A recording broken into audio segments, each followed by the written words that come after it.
Looking at the big four, what is the government doing to make Kenya a food secure nation? Good evening and thanks for joining us. It's Business Insight. My name is Ryan Kimani. That is the focus of our interview tonight with Dr. Florence Wambogo. She's the CEO of Africa Harvest. She'll be helping us to walk down on the issues of food security, the do's and the don'ts. Fantastic. That's just some of what we have in store for you this evening, including stories from across your world.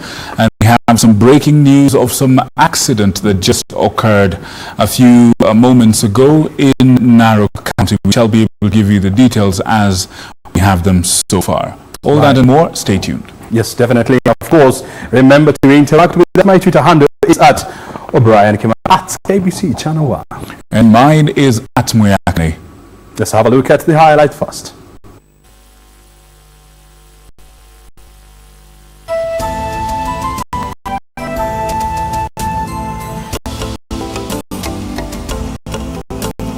Okay.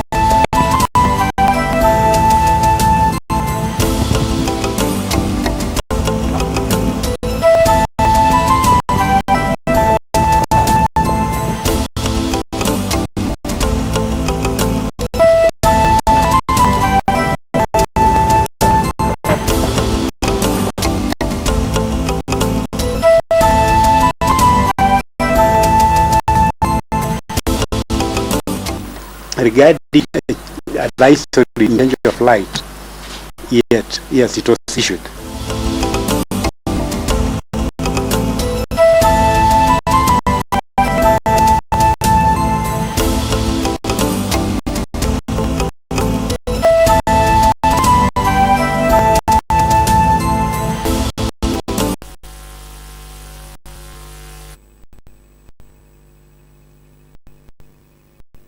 For the next hour and a half or thereabouts, Wilson Mushora and I will be taking you through the day's news. And O'Brien Kimani is, of course, coming with the business news and that interview with Mrs. Wambogo that you don't want to miss. We shall be able to bring you all the latest in the news and the updates about the World Cup that is currently ongoing, of course, in the course of this news broadcast. For starters, we have some breaking news and we shall be able to give you a lot more detail a little bit later on.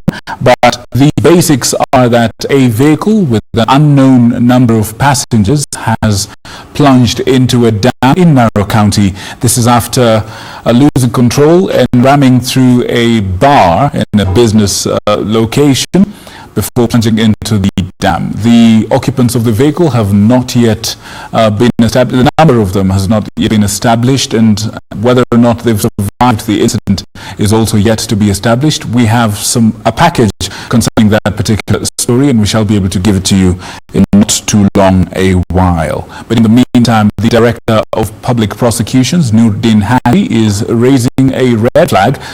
The corruption suspects are accessing looted funds while still in custody. The DPP tabled in Parliament a letter from the Assets Recovery Agency indicating that a suspect of the NYS scandal, whose account had 100 million shillings, has withdrawn 3 million shillings even before they were released on bail. The Ethics and Anti-Corruption Commission, who appeared alongside the DPP, hailed the collaboration between the anti-graft body and the DPP and the judiciary as well for improving the rate of dispensation of corruption cases within the country. Kevin Washira with more. The National Assembly's Justice and Legal Affairs Committee invited the Director of Public Prosecution and the Ethics and Anti-Corruption Commission jointly over status of investigations on economic crimes perpetrated in the last 5 years. The reports brought by the two agencies indicate improvement in the number of corruption cases determined at the court since EACC, DPP and the judiciary resolved to collaborate against graft.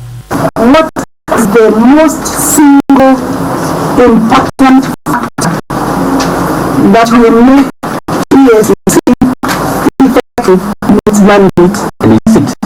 One, we need to concentrate on public interest cases. We need to concentrate on high-value cases. And number three, we have to concentrate on asset recovery. And number four, we have to concentrate on community priorities. And we say, going forward, those will be our 4 main priorities. The report has been forwarded by the ESCC. With a more public relations exercise, we need to see real culprits of corruption, real drivers of corruption being taken to court. The Director of Public Prosecutions also tabled a letter from the Assets and Recovery Agency indicating a suspect of NYS scandal whose account had 100 million shillings had already withdrawn 3 million shillings to pay bail. MPs questioned the anti-graft body's capacity to implement the President's directive of conducting lifestyle audit on all public officers. EACC Chief Executive Halaki Wako called for enactment of legislation to allow the Integrity Agency to access web declaration files of all public officers.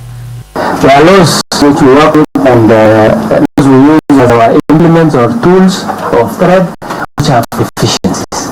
And we've raised, we do before and still continue raising. One of them is the leadership and quality. Kevin Washira, Chama News. Other news, the Kenya Bureau of Standards says that no traces of mercury have been found in contraband sugar samples tested so far.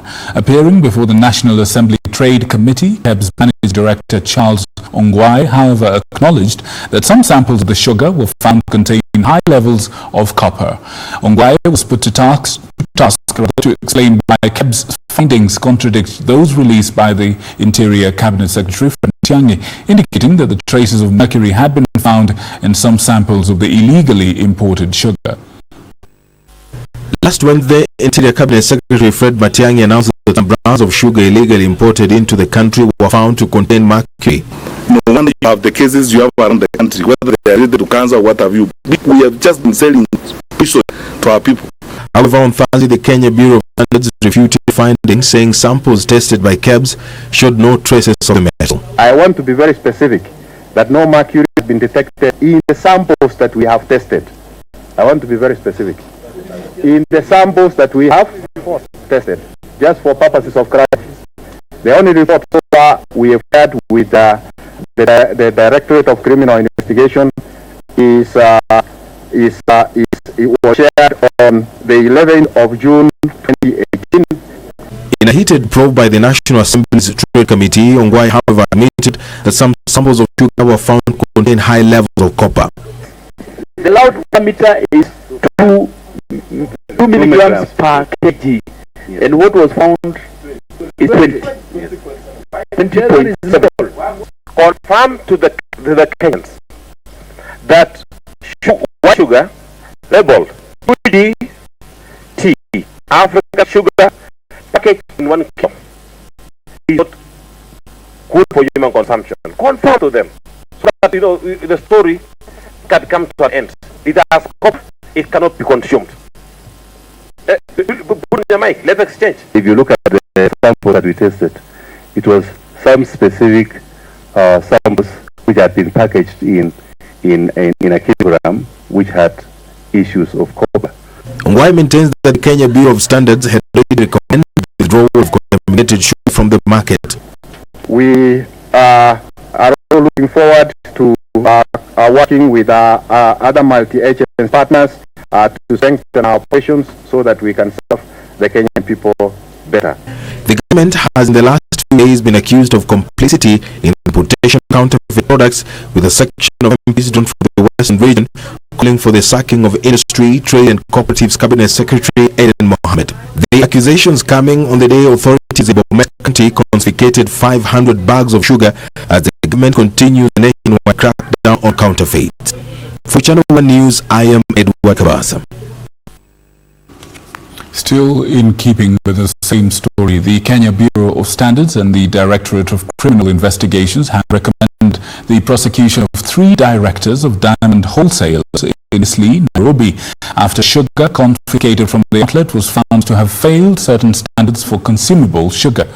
In a report exclusively obtained by KBC, we see that several brands of sugar impounded in this room had traces of high concentration of copper as well as yeast and mold.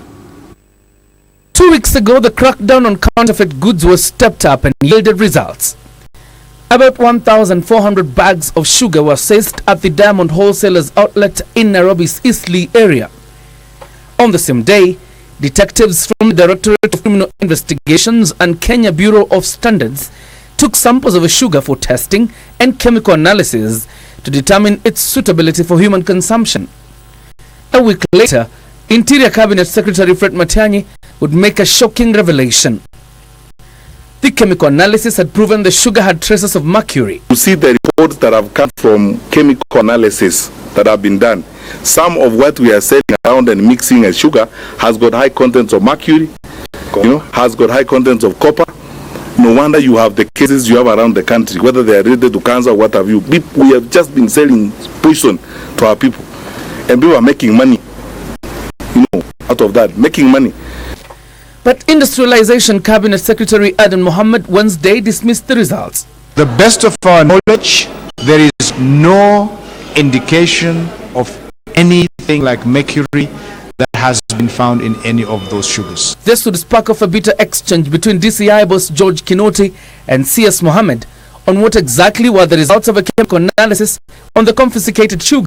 A report exclusively obtained by KBC Channel 1 shows that KEBS and the DCI recommended the prosecution of Dahir Ahmed Hassan, Mohammed Dahir and Ahmed Mohammed, who have already been named in court and released on bail. The report says that the collection of samples for chemical analysis was done in the presence of one of the directors, Ahmed Mohammed. From the seized sugar, the report shows only the brown Lumira brand met required standards. The other brown sugar, said to have been packed in blue bags, failed the standard specification in moisture content, polarization, total viable content, as well as yeast and mold. The white sugar that was packaged as Cabra sugar, according to the report, failed to meet the standards in color, polarization, high copper content to the excesses of 20.7 milligrams against the requisite 2 milligrams, as well as yeast and molds indicative of poor storage conditions.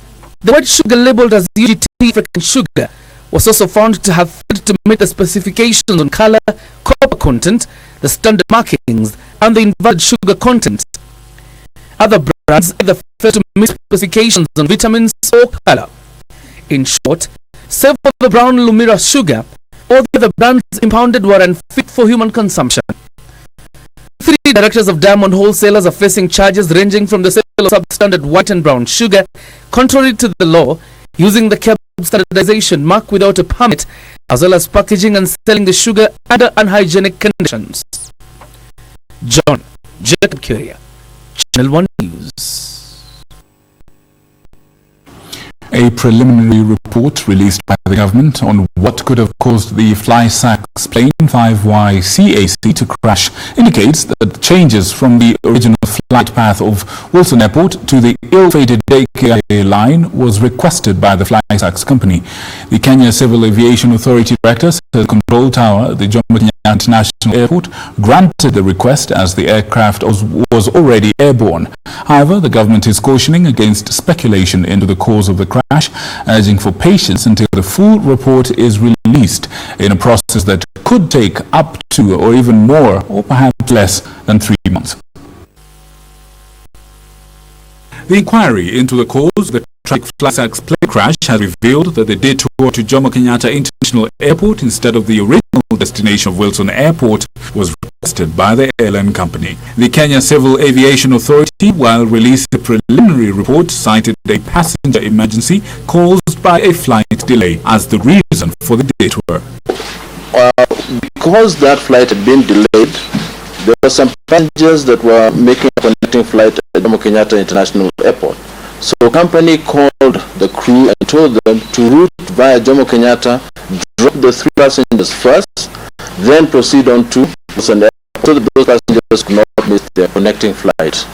That's why there was a diversion.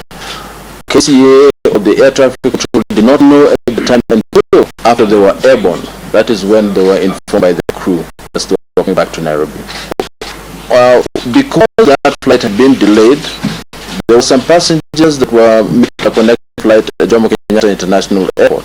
So the company called the crew and told them to route via Jomo Kenyatta, drop the 3 passengers first, then proceed on to Wilson Airport so that those passengers could not miss their connecting flight. That is why there was a diversion. KCA or the air traffic control did not know at the time until after they were airborne. That is when they were informed by the crew as they were coming back to Nairobi. According to the report, the aircraft is said to have lost radio contact with the tower at 5:02 p.m. while traveling at 289 kilometers per hour at 11,200 feet and failed to clear a ridge, smashing into the mountainside while flying level. Transport Minister James Macharia is, however, cautioning against speculation into the cause of the crash, assuring interested parties full information immediately investigations are complete. We want to report factual outcomes. We don't want speculation because, if we start making conclusions before we can actually get into the real factual information, then we have a problem. Let us be patient. We are actually pushing as hard as we can to make sure that this final position is determined because we need to know. Even so, Kenyans will have to wait for up to 3 months or more for clear details of what happened that fateful Tuesday afternoon that led to the death of 10 people on board from Kitale. This is according to the chief investigator of air accidents, Martin Lunani. Realize that we've involved Aztecs, other countries. Components were extracted and we take them up for further analysis. So that analysis depends on other bodies also. Probably to analyze it takes 3 months or so.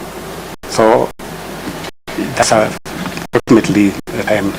You've seen what has happened, other accidents happening in other countries.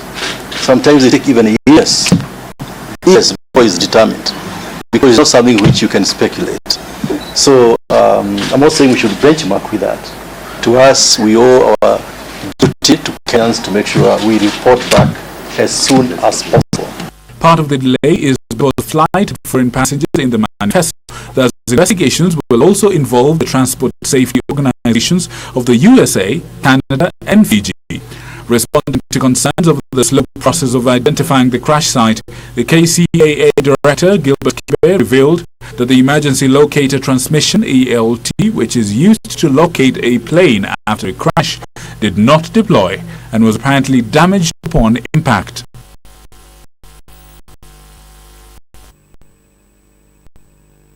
President Kenyatta is in Addis Ababa in Ethiopia for an all-intergovernmental authority on development meeting, that is IGAD, aimed at reviewing the progress made in efforts to restore peace in South Sudan. The president, who is IGAD's special rapporteur for South Sudan, is set to join other regional leaders to review progress made so far towards revising the peace process. President Uhuru Kenyatta is in Addis Ababa, Ethiopia, accompanied by top government officials for the high-level meeting on IGAD-led Sudan peace process. He will join President Ismail Omar Guelleh of Djibouti, Yoweri Kaguta Museveni of Uganda, and Mohamed Abdullahi Mohamed of Somalia in deliberating security issues that have stalled the peace process in Africa's youngest nation. The meeting is also expected to highlight progress made in renewed effort of bringing warring factions together. President Salva Kiir and former Vice President Riek Machar, who were at the center of the civil war, met for the first time in nearly 2 years on Wednesday evening in Ethiopian capital. Both are expected at the meeting to negotiate a deal that would see end political instability that has rocked the country since 2015. Meanwhile, an IGAD inter-ministerial meeting in Mombasa has adopted a draft policy framework on informal cross-border trade and cross-border security governance, led by Kenya's Industry, Trade and Cooperatives Secretary Adan Mohamed. The trade ministers from Djibouti, Somalia, Ethiopia, Uganda, Sudan and Eritrea noted that the regulations are a major boost for the African continental free trade area and will go a long way in ending cross-border trade conflict. The trade ministers from IGAD member states made the decision amid calls to sustain peace efforts in South Sudan.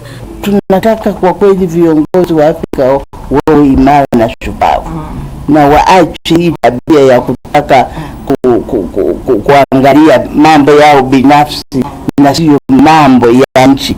Mambo ya nchi unaweza ukasema mimi nasamehe. Mimi nimejifunza sana kutoka kwa mwalimu. We think peace is the mark of human race, development and existence. It is the bond that connects people, socio-economic and technological advancements. Peace is that flavor economists can't assign monetary value, but always dictates a country's progress. Ines Moshigadi for Channel 1 News. Now, we want to give you some information about the crash or the accident that we alluded to earlier in our bulletin, and news that just came into our news just before we went on air is to the terms that emergency response teams are currently working to rescue passengers whose vehicle plunged into a dam at Majimoto area along the newly constructed Narok Masai Mara Highway. The unknown number of occupants of the vehicle believed to have been trapped in the wreckage following this evening's accident. The vehicle is said to have been speeding when the incident happened.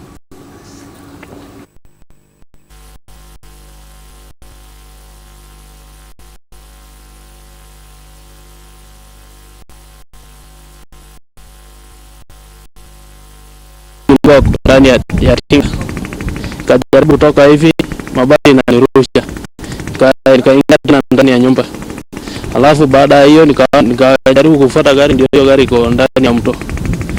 Alafu baada ya hiyo nikajaribu kuingia ndani ya nyumba, mafuta yote imeharibu yote, na kibeti ya pesa nilikuwa na 50,000 yote iko ndani ya maji. Hiyo gari kuja ilifamia, ililinka tu hiyo kaunta yote ilikuwa nausia hiyo mafuta yote. Katili hapo. Yote iliishia hapo. Kuna mtu ilikuwa hapo. Nimetoka tu hivi. Hiyo gari ikatokelezea hapo.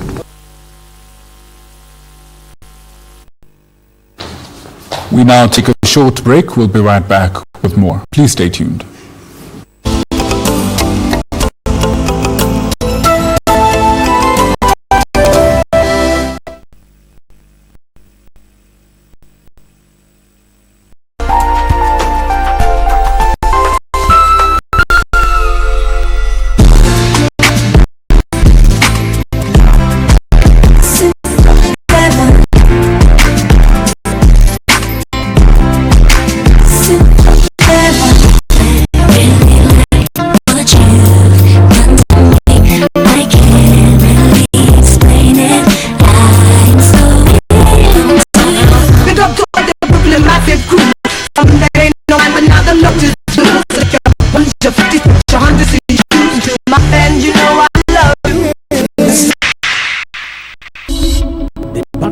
Loads in the Nigerian-bound national athletics team begins this Friday, which the National Athletics Championship Camp Trials live from Kasarani Stadium starting at 9:30 a.m. on KBC Channel 1.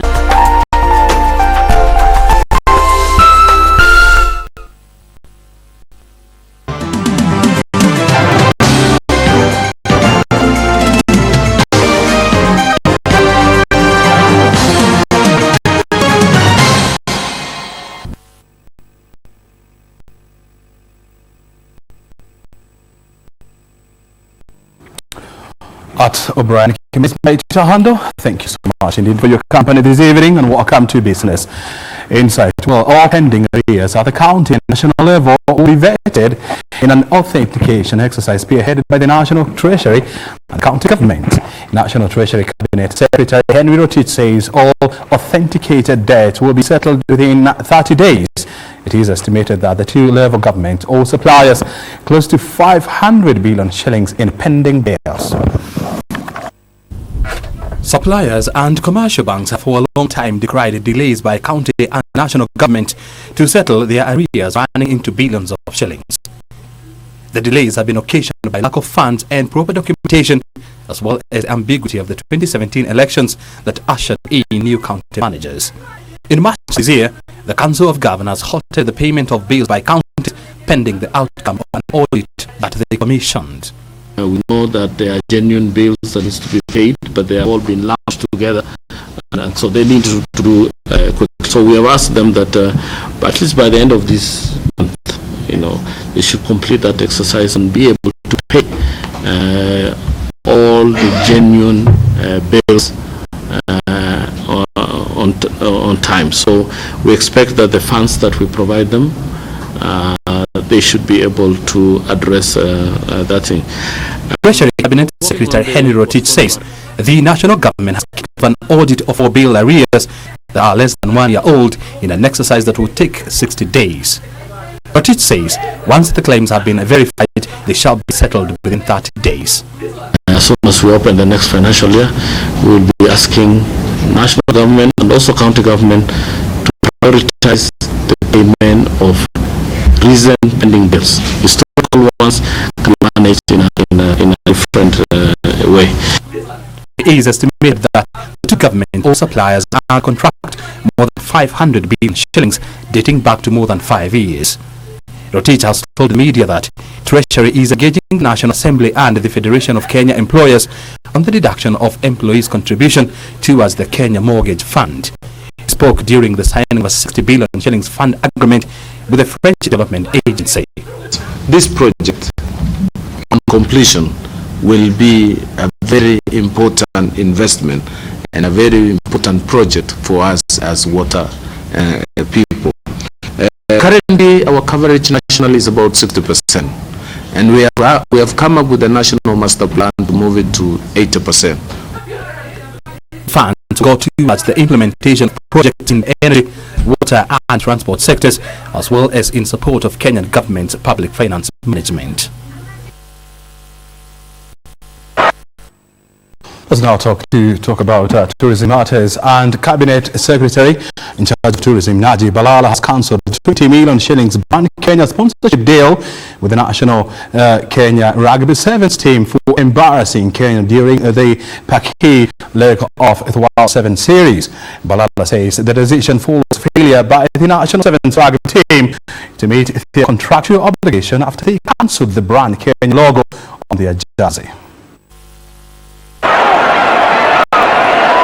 Brand Kenya sealed an 8-month sponsorship deal with the Kenya Rugby Union that will see the jerseys of the Kenya Sevens team branded Make It Kenya. 7-5 kick to come. And that physical approach, you knew Kenya were going. However, during the Paris Sevens held about 2 weeks ago, Shujaa players concealed the Brand Kenya logo in protest over delayed payment. And now Tourism Cabinet Secretary Najib Balala has cancelled the 20 million shillings deal due to the failure by Shujaa to meet the contractual obligation. How can you become a Kenyan and you go to international activity, cover the brand Kenya? How?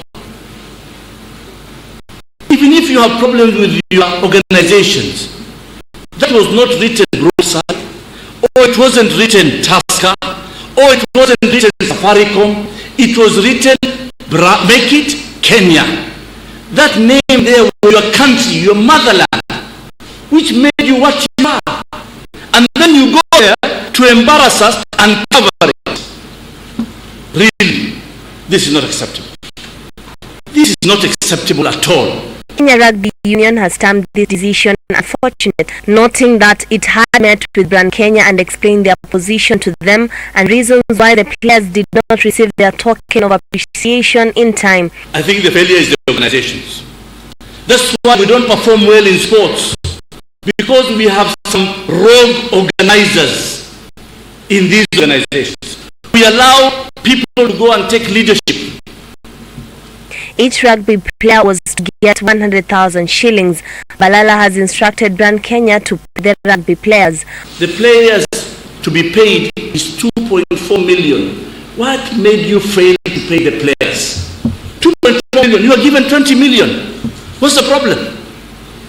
Hoteliers and tourism stakeholders at a 3D meeting in Mombasa were encouraged to work with the county governments as well as devise ways of jointly marketing their facilities to reduce costs. When you have a single unit, and that is where maybe the cost region is suffering, is because you have a single unit all over.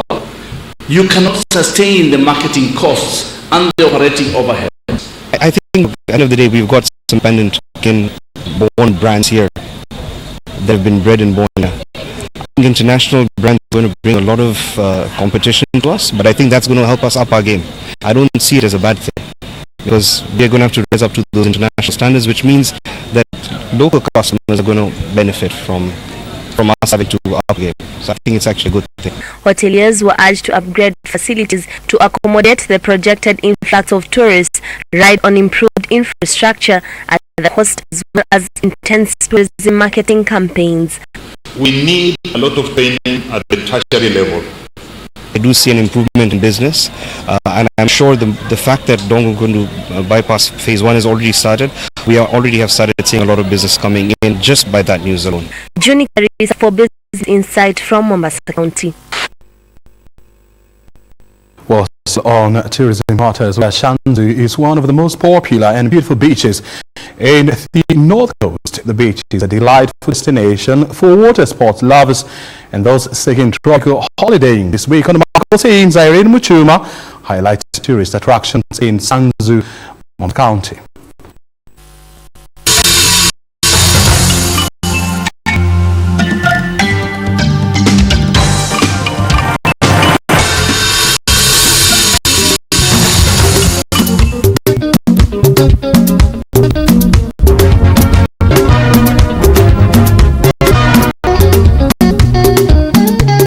Shanzu is one of the most preferred beaches in Kenya's north coast to offer a calm ambience.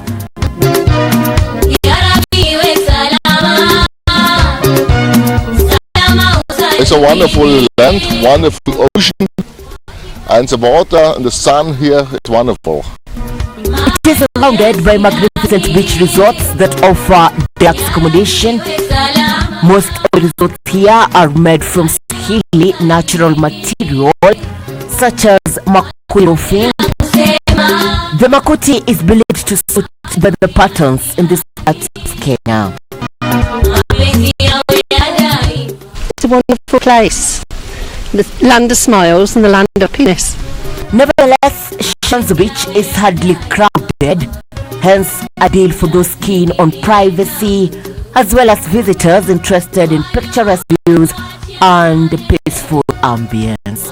Being far away from all the other areas gives it that element of privacy and the quietness that it's boasting right now.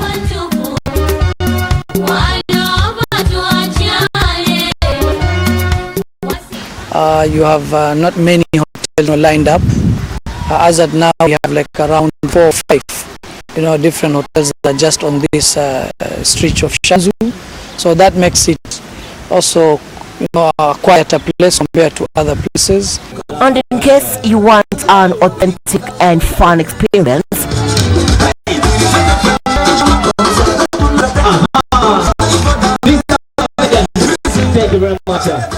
then you can engage in sunbathing, building sandcastles, surfing, jet skiing, and other water sports. Visitors are encouraged to engage in the activities during periods of low tides to avert eventualities. Aquapark is an ideal, I would say, feature or facility for families, loved by the young, kids around here, who basically put parents to come here because of just that. For those who want to go back in time, wondering about the old ruins, Jumba Mtwana is the perfect place to visit. A short walk along the Shanzu beach stands historical ruins.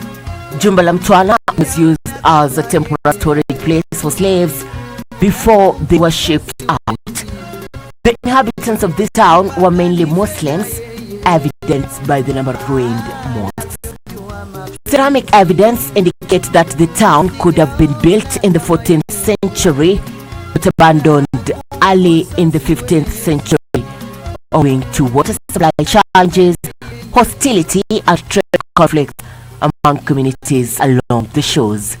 In 1982, Jumba Mtwana was gazetted as a national monument. Reverend Chuma Odim, Magical Sense at Shanzo in the county of Mombasa.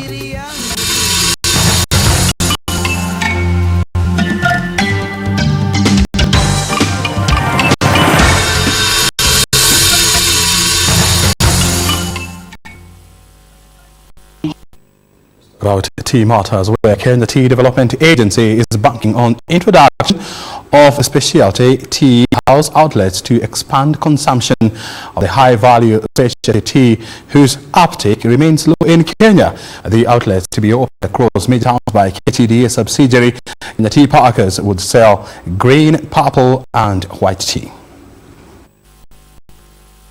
Shop, especially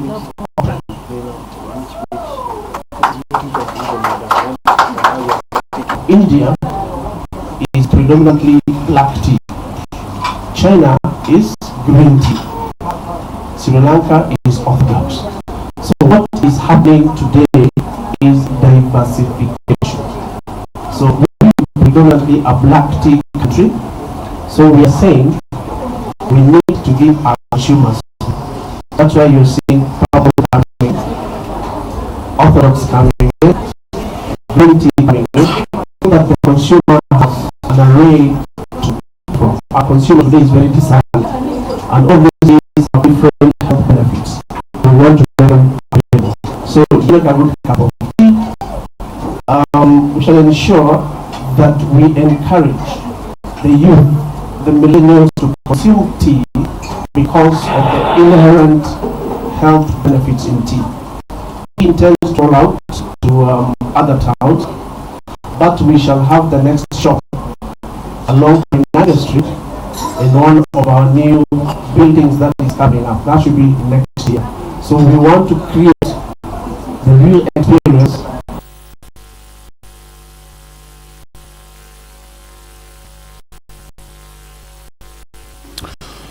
Promotion of irrigation is a top priority for the government as it seeks to increase food production. The Chepkusukoma Sonei irrigation project in Uasin Gishu County is changing the fortunes of farmers who have now discovered there is more to farming than just growing maize year in year.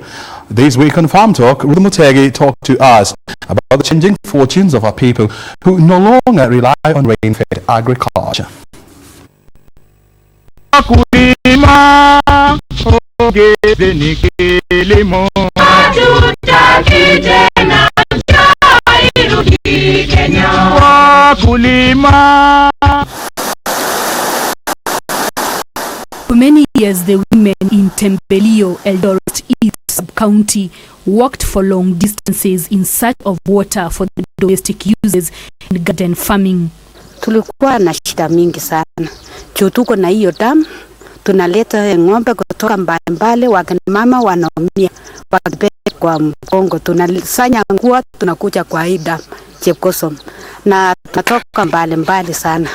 The rehabilitation of the Chepkosom Dam would, however, bring the much needed relief for these residents. This is the Chepkosom Kisonei irrigation project in Uasin Gishu County, a project that has supported farming throughout the year. Asa sasa tukikosa mvua tutanyonyesha mashamba zetu, na tunavanda version, tunavanda mimea mbalimbali, mambo ya horticulture, na tunatarajia sasa twende kwa avocado. Before the dam was rehabilitated by the National Irrigation Board, it was an uphill task. Vile tulipata hiyo ya pumped, stima ilituchukua mbaya sana, pesa inakuanga kali, so wakulima hawakuweza kulipa. So kama hii sasa ikuja kafe itatusaidia sana. Naftali Roho is one of the beneficiaries of this project. The University of Eldoret graduate decided to venture into passion fruits farming when he could not secure a job. After school, I tried to find a job, but it was a big challenge. Finding job became a job. So I decided to employ myself. I have a family land and a bit of agricultural background. I decided to going to farming. And so far so good. I'm happy because I'm trying to do my best. The water from this dam is, however, not enough to care for the needs of all residents. This area needs a lot of water between December up to April. That's when they split rains. And a crop like this one will require a lot of water for it to produce. You can see now they are very clean and quality. The National Irrigation Board is spearheading expansion of Lower Sabor irrigation project, targeting an additional 300 acres that will benefit 700 households. Because of the changes in the climate, it's important that farmers also diversify so that they also plant high-value crops. High-value crops includes the passion, the pineapples, and etc. Produce will not only as market in Kenya but also outside the country. To facilitate more irrigation projects, a bill to give NIB more mandate is before Parliament. The current Irrigation Act, the KBC 47, which was enacted in 1966, obviously from 1966 to today, a lot has changed in the country. And that's why we are having a new bill which has gone through the second reading Parliament to transform National Irrigation Board into National Irrigation Authority. And this takes into consideration of various changes which have happened all along the country. Now we have counties being taken care into that bill. We have water resource associations which are being recognized, and also we have generally the way forward for irrigation in this country. Current Kosom Kisonei irrigation project covers 108 hectares, supporting about 400 farmers. Ruth Mutegi for Farm Talk in Uasin Gishu County. Wakulima ongezeni kilimo.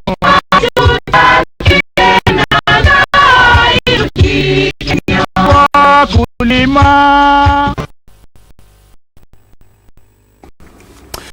Let me take you back to history. And back in 1963, fresh after gaining independence from Britain, the government embarked on eradicating three major issues that were facing the country. Number one was ignorance. Number two, there was diseases.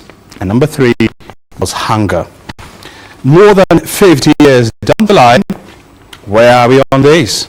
And your guess is as good as mine. Title Business Insight. I want to look at the Big Four agenda, especially on food and nutrition, which the government has prioritized to deal with hunger and, of course, there are any food shortages in this country. By the way, you know, but there is no country that has ever moved on about, first of all, feeding its own people. And so, as we're in studio, I'm holding that information for you for now. Let's first of all go to the screens and have a look at what the agenda on food security is all about. And look at this. The plan is to increase maize, rice and potatoes. And of course, in 2017, the government estimated that there were 40 million bags of maize that were harvested. The plan is to move this year to 46 million bags and move it gradually up to 67 million bags by the year 2022. We're talking about less than 5 years from now. And of course, rice, the plan is to double production from 112,000 metric tons in 2017 to 124,000 metric tons in 2018, and of course 406,000 metric tons by the year 2022. Potatoes, there you are. And of course, the other plan is to increase land irrigation from 500,000 acres in 2017 to 540,000 acres in 2018. 2019 we are looking at 720,000 acres, and of course look at this one here, quite ambitious last week. Land and irrigation to 1.2 trillion acres. That is by the year 2022. The question is, where are we on this? Let's go to the next slide. And smallholder production and value addition. This is the percentage of agricultural production and export. In 2016, plan was to export about 60% of our production. This is what was actually exported back in the year 2016. The plan is to move to 21%. A jump of about how many points there? About 4-5 basis points to 21% in 2018, before jumping all the way to 50% in 2022. The question is, what do we need to do in order to actualize this? And to realize this, we need to walk the talk. Guess who is in the studio with us? Florence Wambogo. She's the CEO doctor of Africa Harvest. She has a wide experience on nutrition and, of course, biotech matters. We shall be discussing these issues. Stay right here. This is Business Insight. I remind you again, my Twitter handle is @Brian_Kimani, @KBC Online. Interact with us, send in your questions, of course, your thoughts, and of course, we don't mind your compliments as well. We'll come back shortly.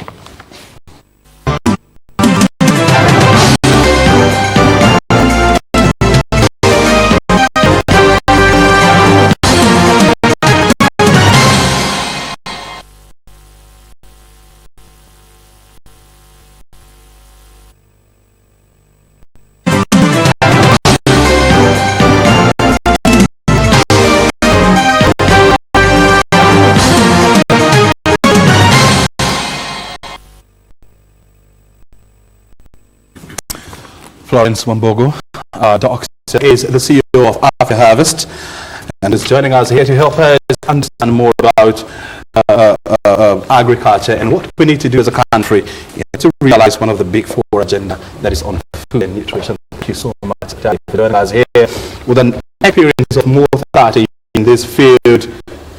When you look at the big four as outlined by government, what are your conclusions?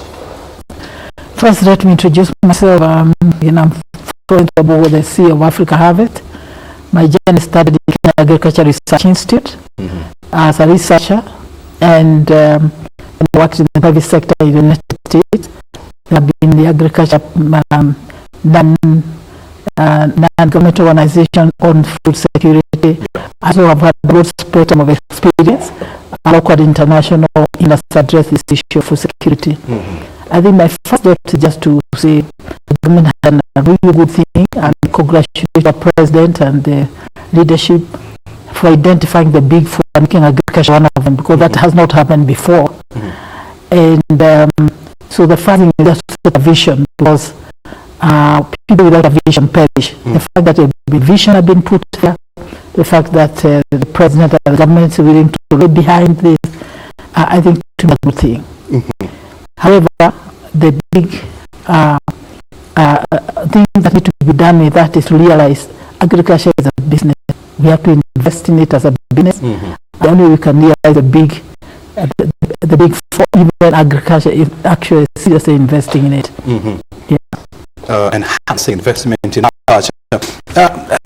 I can't remember whether I was there or not when Kenya was gaining independence in 1963, but I'm very sure you were there.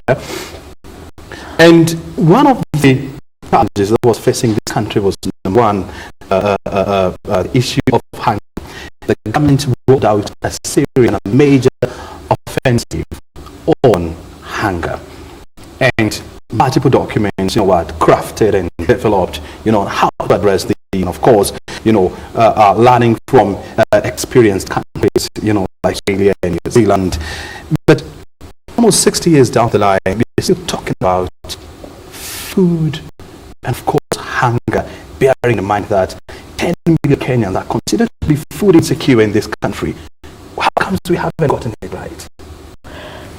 Yeah, there's several things to it. Let's say that when we gained independence, I was there. I was young, but I was there. And certainly the ambitious plan for where the country was truly food secure.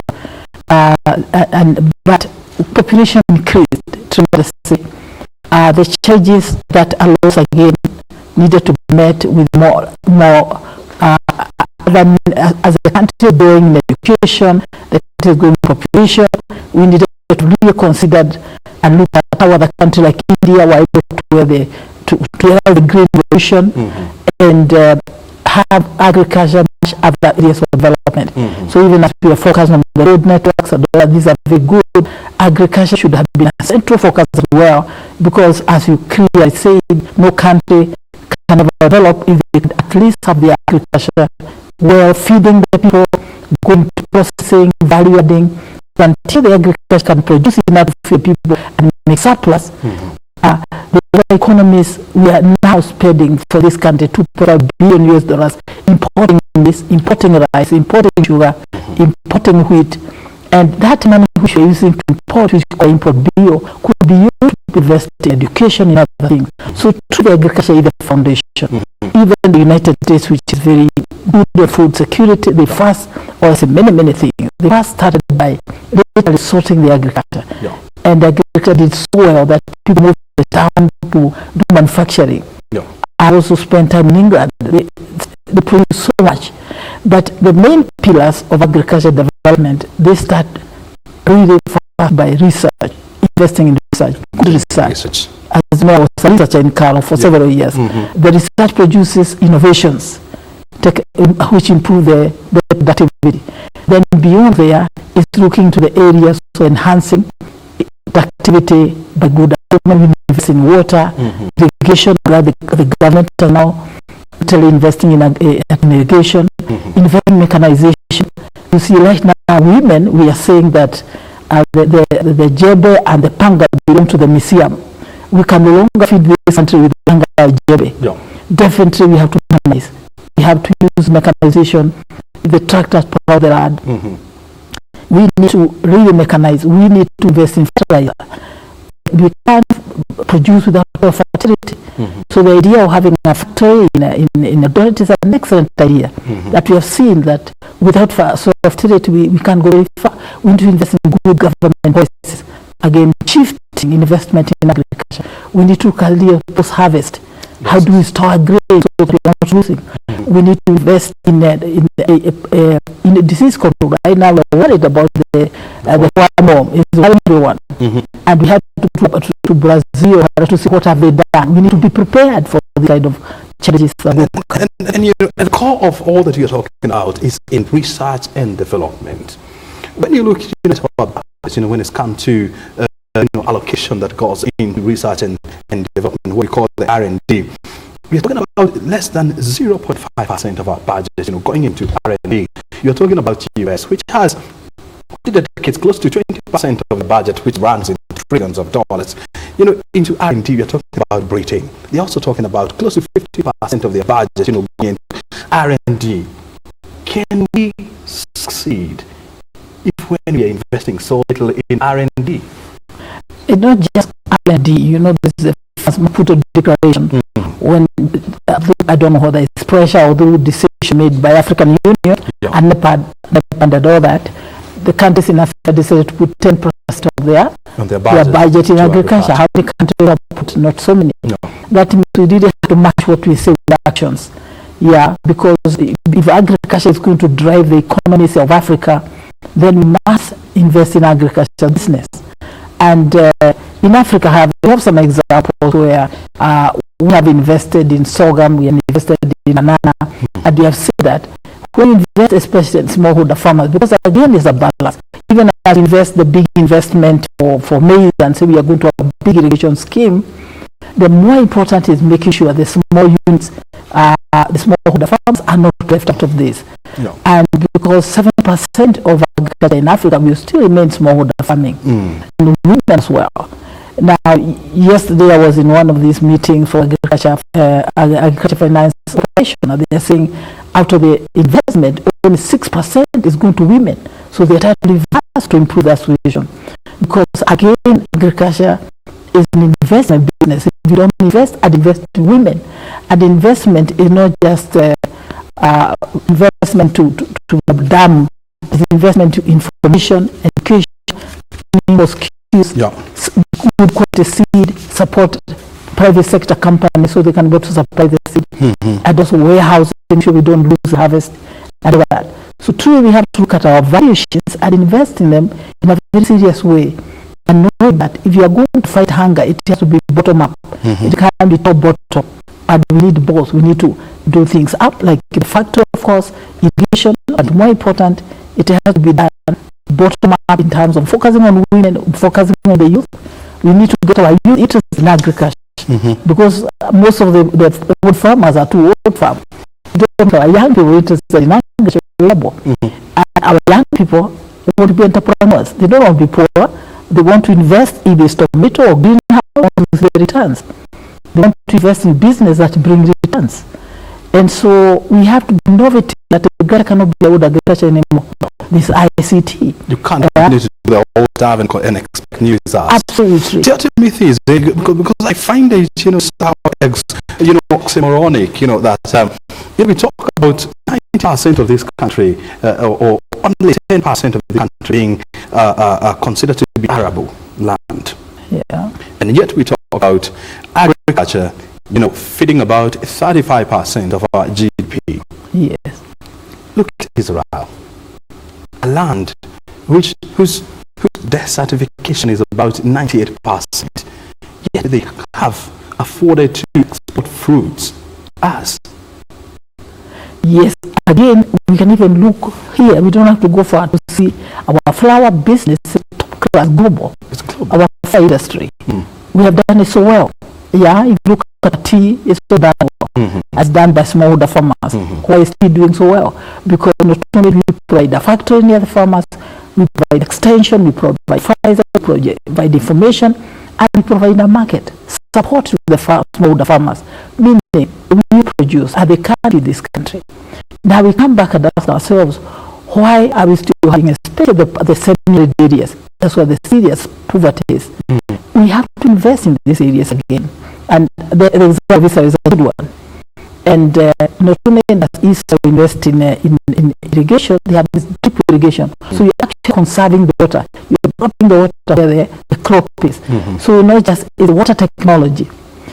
Africa has done some work on sorghum in the semi-arid areas. Several of the counties, Tharaka, Meru, we have Makueni, Kitui, and simply we have brought technology innovations, good quality yielding seeds from ICSAT, one of the researchers, Kenya Agriculture Research, and bridge that gap between the farmer and improved seeds. And that's not enough.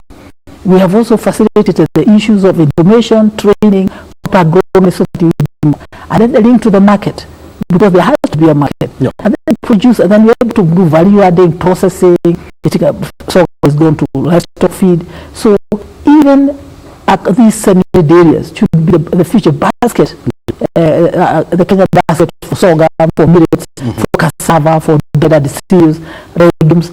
And by the way, these crops can also be industrial crops. Cassava is an industrial crop. Does very well in dry areas. So we don't have to cut and paste Israel. But we have crops which are resilient crops. As the drought is increasing, we're going to more resilient crops like sorghum, like cassava, millets, and we can turn them also into industrial crops.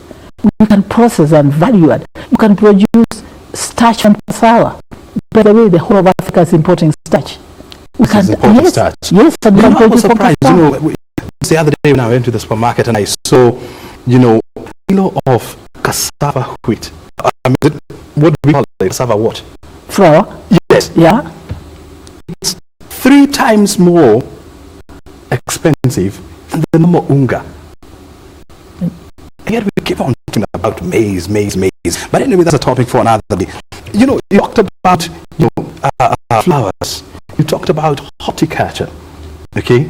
And when you look at these sectors, that have done so well, from the flower industry, which is spearheaded by the private sector, to the tea industry, which the private sector, of course, is also a big layer there. They are doing so well. But when you look at the government or the public sector areas, the chaos that we have in the sugar industry, the problems we have in the maize industry, is that covered the problem here? I don't think the government per se, we all need to take responsibility. Because if you look at a crop, the crop has what we call value chain. And within the value chain, there are several players. In fact, if you look at the problem we're having, we're having a problem at the marketing, where instead of picking our maize and our farmers being the first priority, instead of that is imported. But if you also down the line, so we are producing so much less, half of what we should be producing.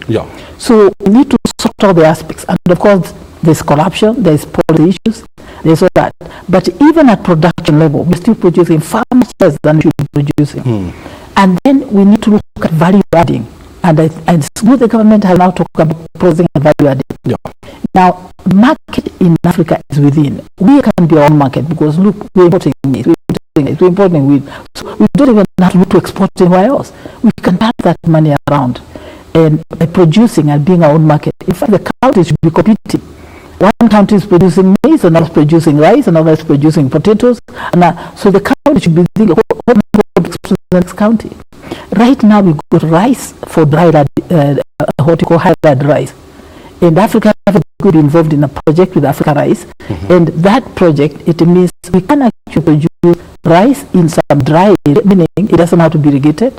We have got rice that grows just like wheat, not in the very dry areas. So there are more and more innovations coming from research. And Africa has been looking at innovations coming from research. What can we take to the farmer? And that is key because we cannot leave scientific innovations out and it's like cell phone and rad drive. So the agriculture also got its own cell, what I call cell phone, meaning the new technologies, which can solve some of these problems. But definitely, if you look at how we're going to do it finally, it's not going to be different from how the great evolution of Asia happened. It is an investment business. We invest in people, information, we invest in irrigation, we invest in fertilizer, we invest in good places. The government is at the center of it, removing the barriers and bottlenecks to help people perform and produce a neighboring environment. We get corruption out of it so that our farmers, if they produce rice or wheat, it will be bought. It will now be put to rot and then it's imported from somewhere else. So we have to play a role in this.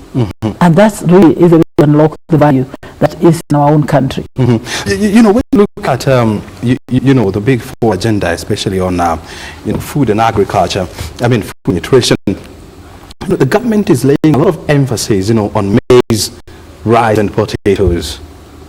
Where is the case?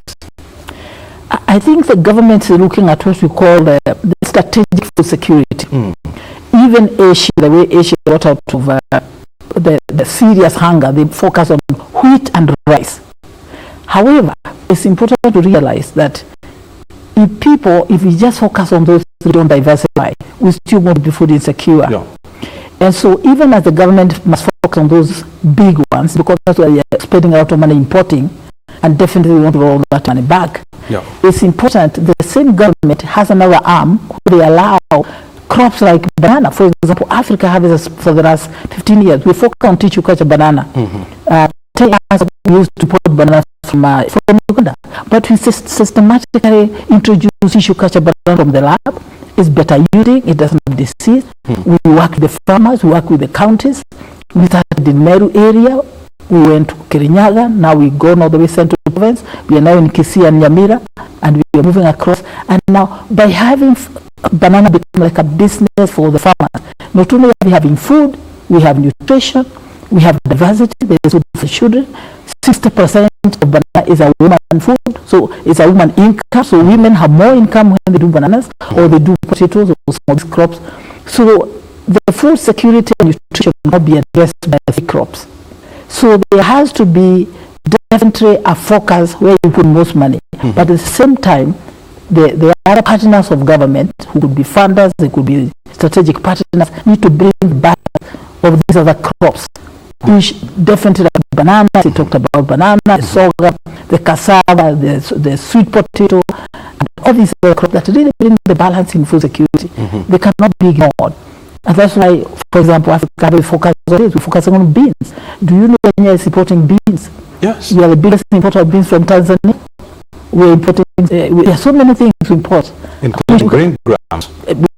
So that's why I think there's room for all of us really to look at these niche opportunities. There's also a niche for university education, university research going to the agriculture sector. Very well. You know, do you think as a country, I mean, we have put in so much emphasis on maize at the expense of other crops? I agree completely. There have been too much emphasis on maize. And I really don't know how we could get out of the maize trap. But at the same time, we do not want to de-emphasize on maize because you can't turn, when people are used to eating maize, you can't turn them around the same day. However, more and more young people are taking rice because it's more quick to rice. So you're one of the rice eater. That's good. So the young people are diversified between maize and rice. Like the potato, then you go to more people eating potatoes. So the maize has been really over pushed. But I think the way is not to tell people don't eat maize. Is to bring diversity, bring other crops like rice, potatoes, others. And also another area we really need to also could help is coming on with the menus, good menus that make people not to say I can eat yogurt. This is other diverse menus. Now people are moving from just eating bread to eating doma. I mean sweet potato. Very expensive. Very expensive. So you see diversification to reduce eating maize. You have to eat something else. Now, when we are working, Africa is doing sorghum in other areas. When we started going there, farmers were not telling us, people eat sorghum. Now, because we introduce good quality variety of sorghum which are better, the varieties like Gadam, varieties like Karimutaman from Kali Research, which is excellent. Congratulations to Kali, these varieties, Adikrisat and so on. They are actually making pilau out of sorghum. So, pilau out of sorghum. When you go there, yes, when you go there, eat pilau out of sorghum. That means research to with good menus, nutritious menus, and bring nutrition, diversity, most of cutting on the crop, and bring others. Let me, you have brought in the issue of nutrition, and when you look at the three, crops, that government is really banking on. We're talking about potatoes, starch, rice, starch, maize, starch. Are we serious about the nutritional aspect or nutritional health of our people? When government and the big plan look, they think what to provide calories. The government is looking at calories. I'm sure when they're looking at this from a macroeconomics, a government deals with macroeconomics, is what you draw more calories to hungry people. Definitely these are the high calorie crops. However, at the end, these ones are not developed, but we're not doing the balanced nutrition. The balanced nutrition that we're looking for is going to come from leafy vegetables. It's going to come beans. It's going to come from other crops. And so that's what I'm saying. Although the government is focusing on the calories, dropping of the calories, because if you're hungry, you're going to eat. The first you want something to fill the stomach. That alone will not bring nutrition. However, let me say, they really are not stopping other crops from being grown. And what we need is a balance. Even as we focus on this, the balance is needed so that we do not go one side and then find, for example, the focus on bananas. And that's something, again, Africa has done so well with other partners, not as alone, other organizations, although we champion the process of the banana, universities. We need to bring these other crops that bring nutrition, that bring out the year round. We need to bring the neglected, like, if you go to the supermarket, sometimes you're finding leafy vegetables which were not there before. Terere, which was maranthus, you find it now, it's come back. It's for nutrition, beans, and so on. So that balance is absolutely key for nutrition. They need to come back, and again, menus helping mothers. In fact, a lot of research in nutrition shows the mother education, the mom who cooks for the children, if they do not have the nutrition education, can be selling the egg and milk, feeding their child with Coca-Cola and bread. It's very important that we invest in the education of mothers to bring nutrition to the children. Let me ask you this, how do we convince, especially people from Kiambu County, and I'm from there, that at the end of the day, we need food. We just do not need houses. We can turn our country into a massive concrete jungle? How do we dissuade them, from turning their land, into concrete jungle, of course, to get back into farming? I think it should be an uphill battle because the fact that people are in urban areas and the growth is not going to be an uphill battle because again our land policy says willing buyer, willing seller. Now what we could be doing is opening other areas of land. For example, the Rift Valley, could believe that the big the biggest stage of coffee is now in the Rift Valley. Now you brought in a very good example. You see, Israel is a dry country, but it's exporting fruits. We need to invest in the ASEAN, the semi-arid areas. We should have large tracts of land that we could actually irrigate and invest in and become the place where we should be getting our oranges, our mangoes, our fruits, our vegetables, grapes. Our grapes, by the way, from this country. So it's amazing. So we just have to look at agriculture as an investment. We can't just, the high potential area which is around Kiambu and towns is not enough to feed the people. It is not. No, the government has to really help move outside because it's not really about to prevent for houses coming up. An open economy. It will be hard. By the way, you're talking about it being hard. One of the legislations that the government is talking about developing is to enact legislation to halt further subdivision of arable land.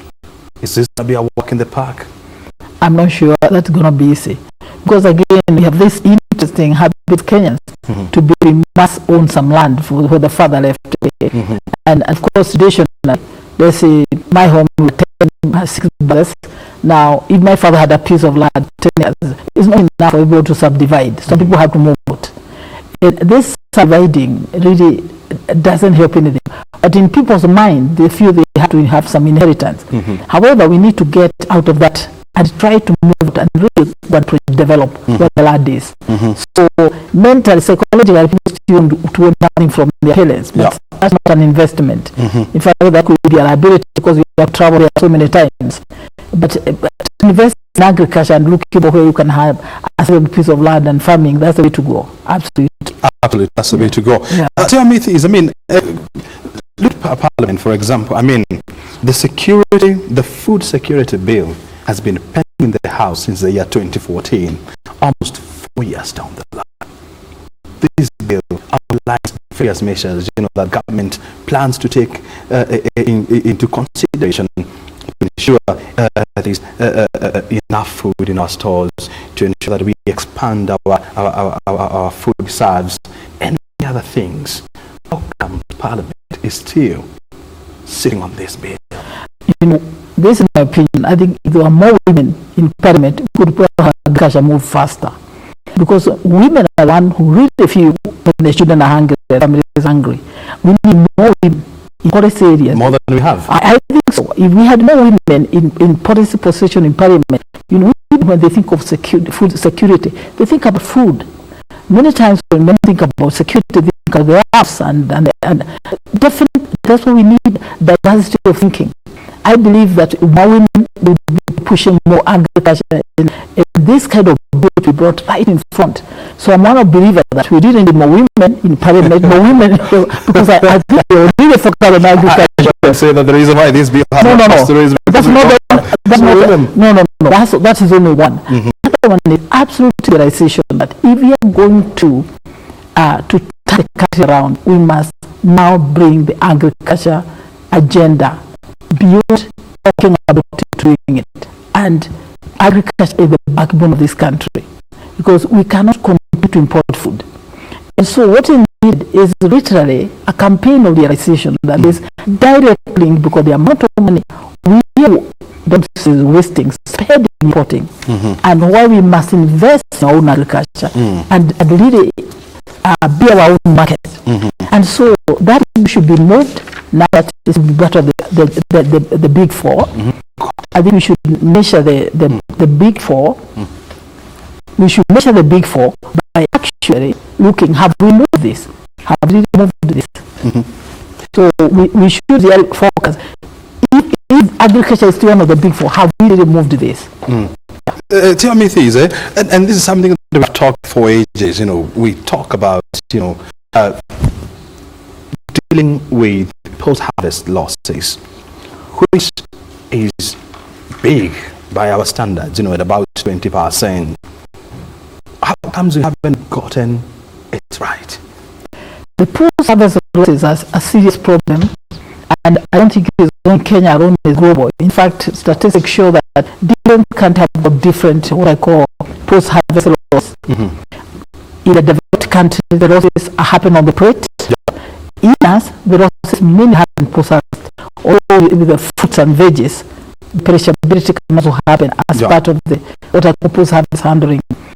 Now, one way to control the post-harvest losses serious is really to invest in silos, not only the big silos the government has, but we have small bags called hermetic bags which are used to store grain right in the holes. So we need these technologies, like these bags that you can actually, very famous, be used, that a farmer within they can actually store their maize or some beans. So there are technologies for storage of grain within the family, and they're not being so be destroyed by insects. So post-harvest reduction is another area of agriculture investment.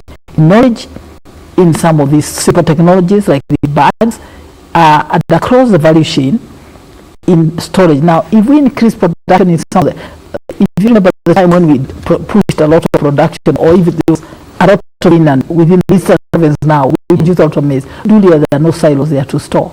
We have a problem because the silos are only on one side, the government silo.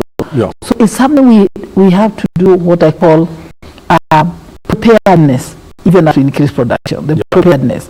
Then we have to be sure aflatoxins come, you harvest too early. Knowledge about how you reduce the post-harvest losses. We have realized, for example, in sorghum, by investing, working with the aggregators to invest in chillers, moisture control, so that you're not harvesting and storing the meat, you can actually reduce post-harvest losses.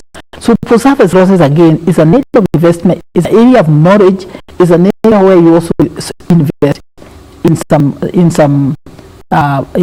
some warehousing, and knowledge is needed, even treatment. If you don't treat your grain, you're beaten by weevils. So all this it's a combination of it's a combination, part of the machine. Dr. because we have to wind up, I have to let you go. Tell me this, and because I'm very sure, the policymakers and the draft of the Big Four agenda are watching you tonight, what would you advise them? I think it is this make this a reality.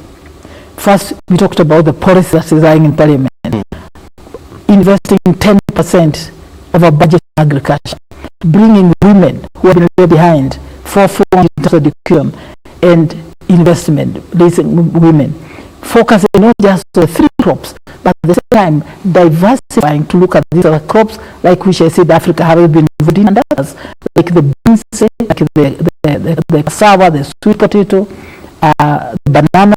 There has to be a balance, not just this. And a true education.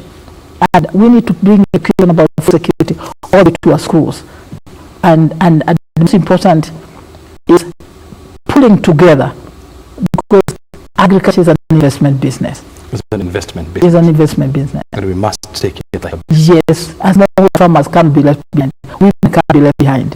Nobody should be left behind. Nobody should be left behind. Dr. Florence, many thanks indeed for your company tonight. Thank you for your insightful inputs. Thank you so much. Look forward to having you again in the future. Thank you. Dr. Florence Bambu, CEO of Africa Harvest, is here tonight to give us her insight and her thoughts on food and nutrition, which is one of the Big Four agenda as outlined by the government, and of course I heard it from her. Let's move on, where Kenya Power has put in place measures to streamline its transmission and distribution system in an effort to help lower the cost of power.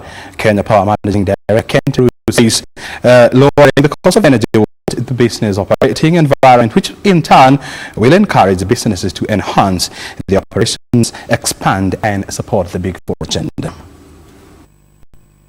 Several initiatives are being implemented to bring down the cost of electricity from the current 19 to 7 US cents per kilowatt hour. The benefit of large power consumers such as manufacturers and those in special economic zones. Among them are initiatives to minimize electricity transmission and distribution losses through construction of additional substations and use of quality transformers. We are looking at transmission losses, and we as a sector, there are a lot of initiatives around transmission lines, around substations, which go a long way in bringing down the loss levels and a contributor to reducing the cost of power. The distribution substations and the quality of transformers. Tarus told large electricity consumers that Kenya Power has initiated several system improvement projects in Nairobi to ensure stability of power supply in the capital city. The intention of government is to make sure we have power at least cost in order to encourage manufacturers to set up shop within our country. This will have benefits such as growing the GDP of the country, creating employment. Some of the ongoing projects include construction of a high voltage substation at Isinya and Namanga, as well as the Ngong to Matasia high voltage transmission cable.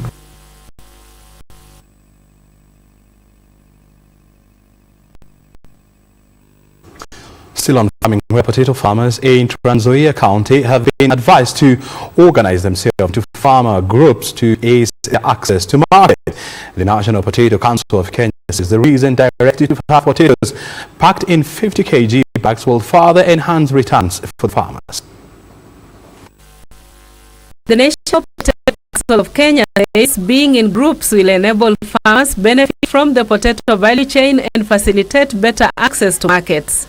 Farmers to form farmer groups, so that when we do service, order service and input for farmers, we do it as a group, so that a company in Naivasha, a company maybe in Kisumu, a company in Mombasa that is producing potato related input services, we can easily order, and then this company will supply all the input to the farmer at an affordable cost.